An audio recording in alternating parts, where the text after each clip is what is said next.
Estamos ao vivo? Fala galera, aqui hoje o dia tá agitado, né? Hoje é super quarta, mas pelo que eu tô vendo aqui, estamos ao vivo. Como eu falei ontem, nós temos aí uma variação para mais ou para menos de alguns minutos. Ontem eu comecei um pouquinho mais cedo, hoje pelo meu troquei o relógio, aquele relógio adiantado, esse aqui não. Pelo meu aqui, são exatamente 6h19, então estamos um minutinho aí. Então vamos logo aqui pro assunto do dia, que é a Selic, óbvio, coloquei nos stories anteriores. Como previsto, mantivemos, estava atualizando também, até por isso eu demorei um pouquinho para ter a informação. Vamos lembrar também, gente, que eu tô com fome. Então a gente já pediu aqui um sushizinho, abrimos um vinho também, porque todo mundo é filho de Deus, né? Quarta-feira já é dia. Então vamos fazer aqui porque eu tô com fome, já chegou a comida. Mas vamos lá. Vamos falar do que interessa, falar um pouquinho da Selic hoje. Deixa eu ver se tem alguém aqui.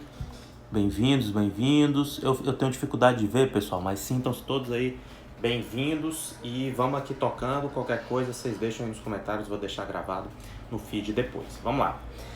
Nós tivemos, né, que o Copom manteve a Selic 2%.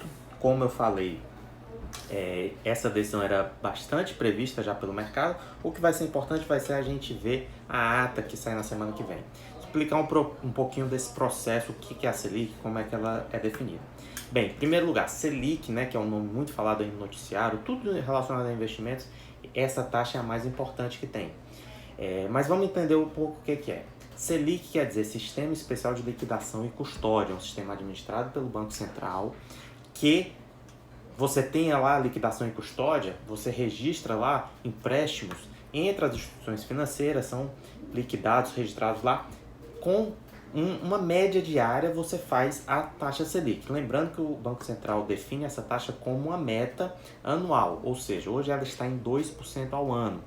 Evidentemente que, como é uma média, vai ter variações. A Selic hoje não é exatamente 2%, essa é a meta, e aí essas médias das taxas de juros praticadas pelos agentes financeiros vai acabar gerando a Selic. Mas por que ela é tão importante? E o Banco Central, só para explicar esse processo, ele se reúne a cada 45 dias, então de um mês e meio, tem a reunião e isso é definido pelo Conselho Monetário Nacional, especificamente no Copom, que é o Conselho de Política Monetária, O CMN, ele é o órgão mais abrangente, tem o Banco Central, tem lá outros representantes, mas quem define a Selic é o Copom, que tem o presidente do Banco Central, nosso querido Roberto Campos Neto, e os diretores do Banco Central, que é um pessoal muito qualificado. E por que ela é tão importante? Bem, como taxa básica de juros, ela faz toda a referência ao benchmark para toda a economia, tá? Então isso vai ter implicação no consumo, com a taxa menor, financiamentos, o varejo, construção civil, tudo isso se beneficia porque as pessoas conseguem crédito de forma mais barata. Também existe um impacto nas contas públicas, A dívida que o governo emite, ela acaba saindo mais baixa. Existe, evidentemente, um impacto na inflação, como eu falei ontem. A taxa Selic, a taxa de juros, ela é um dos pilares da política econômica que veio desde o plano real, que são metas de inflação, o câmbio flutuante e também a meta de superávit primário. Nós temos aí que a meta de superávit primário já há alguns anos deixou de ser superávit, uma meta de déficit, que é uma coisa bizarra, mas nós temos aí a importância da Selic, da manutenção da taxa de juros em níveis adequados para manter a inflação, já que a parte fiscal está muito comprometida. Então, nós tínhamos, por exemplo, lá no início, uma meta de 8% de inflação. Essa meta foi caindo, foi para 4,5%, 4%. Hoje ela vai 4,25%, 4%. E hoje nós temos a inflação medida pelo IPCA, porque como a gente falou ontem, IGPM e outros índices estão acelerando, O IGPM está 9% aí em 12 meses. Mas o IPCA continua abaixo da meta, está cerca de 3%, está um pouco abaixo de 3%. Vamos ver como vão sair os próximos índices. Lembrando que o IPCA, que é o índice de preço ao consumidor amplo, é a inflação oficial do país medida pelo IBGE. Mas a gente tem a questão do câmbio, que afeta, tanto a Selic é afetada pelo câmbio quanto ela afeta, porque o Brasil durante muito tempo foi destino do chamado carry trade, ou seja, as pessoas investiam no Brasil para ganhar esse dinheiro na renda fixa. E aí você imagina a taxa Selic a 14%, vinha muito dinheiro, por isso que o dólar era apreciado, um dos motivos. Com a Selic mais baixa, você perde esse diferencial. Então a gente virou até a origem de carry trade para outros países como, por exemplo, o México. Então o dólar aí acima de R$5 veio muito nessa tendência. Agora isso tende a se estabilizar. E por fim, vamos falar do impacto que mais afeta nós, aqui nesse canal especificamente, que é o impacto nos investimentos. Nós tivemos, como eu falei, aí, durante muito tempo a Selic alta de 14%, 14,25%, aí foi caindo, mas isso que queria dizer um CDI, que é bem próximo da Selic, um pouco abaixo, que é o Certificado de Depósito Interbancário, que é justamente esses empréstimos de um banco para o outro, baseados na Selic, um CDI que pagava 1% ao mês, às vezes até mais do que isso. E assim o brasileiro ficou acostumado na renda fixa, e com a queda da Selic, consequentemente a queda do CDI a 2%, pouco abaixo inclusive, as pessoas estão se arriscando mais, já que a renda fixa está rendendo abaixo da inflação. Então você deixar o seu dinheiro, que dirá numa poupança, né, que rende 70% da Selic hoje, mas mesmo em aplicações que rendem mais do que isso, LCI, LCA, né, eu, por exemplo, tenho aí uma parte nesses produtos de 100, 105, 107, 120%, mas 120% que seja, né? Quando você tinha uma taxa de 14%, isso era uma taxa espetacular. Claro que é relativo, porque a inflação estava mais alta também, a inflação chegou a bater 11%, mas 120% de 2% dá o quê? Dá 2,4%? É muito pouco. Isso praticamente não bate a inflação. Então as pessoas estão fazendo esse movimento de saída da renda fixa para a renda variável. Aqui eu lembro que é importante você manter uma parte em renda fixa. Ah, Matheus, mas rende pouco, mas é a parte da segurança. Vamos lembrar que em março, quem tinha 100% em bolsa perdeu ali, fora toda a parte psicológica, etc. Mas perdeu. Ah, Matheus, mas só perde se vender. Ok, mas teve gente que vende, mas no desespero as pessoas vendem. Então a gente tem que considerar a tranquilidade emocional também, não só. Então eu recomendo aí pelo menos 50% em renda fixa ainda. Então, é importante, vamos resumir, né? Para a economia, para as contas públicas, para consumo, inflação, etc. E, claro, para os nossos queridos investimentos. A Selic, como era previsto, se manteve 2%. Eu acho que o Banco Central andou bem, né? Como dizem os juristas, porque não adianta forçar a queda agora, que vai bater na inflação e vai ter que aumentar depois. Também não é caso de aumentar, vamos esperar para ver, vamos ver.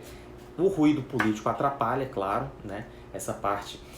Ontem teve o Bolsonaro, vou dar cartão vermelho aí para quem propor, vamos ficar com Bolsa Família e ponto final, tá ok? Então, o negócio do cartão vermelho, aí o Paulo Guedes disse que não foi para ele, etc. Mas isso não gera segurança, estabilidade, né? Claro que o Brasil, o cargo de ministro da Economia no Brasil, ele é por si instável. Mas o Bolsonaro e o Paulo Guedes, eles têm uma relação muito forte e não deve, realmente, pela 10ª vez, o Paulo Guedes sair, ele deve ficar até o final do mandato. Aí, deixa eu ver se alguém está comentando alguma coisa. Pessoal, eu tenho dificuldade para ver aqui. Deixa eu desligar a luz, que a luz é muito forte, e depois eu ligo de novo. Yuri, grande Cláudio. Cláudio tá rindo, deve ter... Mas é isso aí, tá ok? Não pode. Cartão vermelho. Mas é isso aí. Natália, Leandro, muito bem-vindos, pessoal. Então é isso. Como eu falei, a comida já chegou. Já abrimos o vinho, estou com um pouco de fome, mas se alguém quiser fazer alguma pergunta pode fazer, se alguém quiser deixar algum comentário, o que eu queria falar é, você que está iniciando no mundo dos investimentos, primeiro, sim, é preciso ir para o risco, é preciso ter parte do seu patrimônio em renda variável, porém, não se esqueça, não entre aí a renda fixa acabou. Não acabou, a renda fixa continua a ter um papel importante no portfólio do investidor. Você precisa ter uma parcela, seja na sua reserva de segurança, seja naquela reserva de oportunidade. Por exemplo, eu estava falando ontem, hoje vendi mais títulos pré-fixados, com um dia mais tranquilo, os títulos se valorizaram, vendi pré-fixados, já realizando lucro também em relação à inflação, mas eu vou colocar em PCA+. Eu vou fazer uma movimentação tática dentro da renda fixa, né? Eu sempre defendo essa gestão ativa do Tesouro Direto, eram títulos muito antigos, com taxas boas, então eu estou realizando esse lucro. Eu tenho, por exemplo, só para falar um pouco do meu portfólio, eu tenho, como eu falei, 50% de renda fixa, até um pouco menos hoje, 30% em ações, eu tenho ali uns 5 a 7% em fundos imobiliários, isso é variável. Tenho alguns fundos cambiais, fundos de alternativos, criptomoedas, que eu sempre falo aqui também, de 1 a 3% é bom você ter. E metais também para proteção, o ouro e o dólar, inclusive por isso que o meu portfólio, mesmo esse ano, está positivo. Porque a parte de ações, que é grande, né, 30% caiu muito, mas o ouro e o dólar subiram no ano aí mais de 30%. E isso segurou, mais do que segurou, né, porque a renda fixa se manteve, a bolsa caiu muito, mas o dólar e o ouro subiram muito. Bitcoin nem se fala, subiu bastante, mas eu tenho um pouquinho, então proporcionalmente não afeta tanto. Beleza? Então é isso, pessoal. Deixa eu ver se alguém falou alguma coisa aqui. É isso aí, Cláudio. É isso. Amanhã a gente volta a falar. Vamos falar um pouquinho do dia aqui da Bolsa, só para não ficar passar em branco. Nós tivemos um dia hoje que foi mais ou menos o contrário do dia anterior. Muita volatilidade, mas o índice ficou praticamente no 0 a 0, né? Todo mundo aí na expectativa da adesão do Fed e do Copom. Nós tivemos uma redução de 0,62%, a bolsa aí perdendo os famigerados 100 mil pontos, 99.676 pontos. Mas vamos falar dos destaques, né? O dólar também caiu nessa decisão do Banco Central americano também de liberar mais liquidez, etc. O dólar fica mais fraco, o Bitcoin, como eu estou falando para vocês, subiu, mesmo o dólar caindo, o Bitcoin subiu hoje de novo, está R$ 58.547. Bem, e vamos ver aqui os destaques do dia, né? Nós tivemos a Vale caindo bastante, até meu amigo Bruno, que ficou... Hoje era um dia que corrigiu, dava para comprar. A Vale, que é uma baita empresa. Que mais? Petrobras, petróleo recuperou, mas ficou ali no 0 a 0. A Petrobras está com alguns problemas, o petróleo aí tem um estoque muito alto, etc. Aéreas subiram bem, né? Aéreas, tudo que é a abertura da economia subiu porque teve notícia de vacina, né? Deixa eu pegar aqui mais alguma coisa que seja interessante comentar. Ó, CVC subindo 4,12, Azul subindo 3,78 e Gol subindo 3,4. Lembrando que a queda do preço do petróleo é ruim para a Petrobras, é ruim para a PetroRio, mas é boa para as aéreas, cujo principal insumo é derivado do petróleo. E caiu aí justamente o que subiu ontem, né? As exportadoras BIF, que é a Minerva, JBS, Proteína Animal, né? Usiminas aí, daquele Metal Uzi Mines, né? Metalurgia, Siderurgia, Suzano também corrigindo um pouco. Mas é isso, pessoal. Tivemos um dia bom para a economia local, Selic mantendo, ruim para as exportadoras, né? O dólar caindo um pouco e um pouco mais de risco lá fora, né? Ontem foi um dia positivo, hoje lá fora foi um dia mais negativo, pequena correção também nas techs. Tem um vídeo de BDRs, é uma coisa também para o investidor, lembrando que daquele portfólio que eu falei, eu tenho minha parcela lá no exterior, naqueles fundos. É importante que você diversifique os seus investimentos, não só entre ações, não só entre renda fixa, mas também territorialmente entre moedas. Então é bom ter um pouco de dólar, se tiver uma cesta de outras moedas também é interessante, porque o dólar está se enfraquecendo. E claro, principalmente se o Biden ganhar, isso pode acontecer, mas isso a gente deixa para uma outra live, falar de eleições americanas. E também tem um pedaço lá de ações americanas, sobretudo das FANGs, né? Nosso querido Facebook, Apple, Amazon, Netflix e Google. Veja lá no link que está na bio o vídeo sobre BDRs. E um forte abraço, obrigado aí pela presença. Quem quiser aí comentar, fique à vontade, criticar, elogiar, sugerir, estamos aqui sempre à disposição. Valeu, forte abraço e até amanhã. Deixa eu desligar, ver se alguém falou mais alguma coisa. Pera aí, vamos lá, antes da gente encerrar, o Cláudio falou aqui. Sair da renda fixa para variável é como sair do suave para o seco. É tipo isso aí mesmo. Mas é isso, cara, tem que fazer esse movimento, beleza? Então é isso, pessoal. Até amanhã. Obrigado aí pela presença e valeu!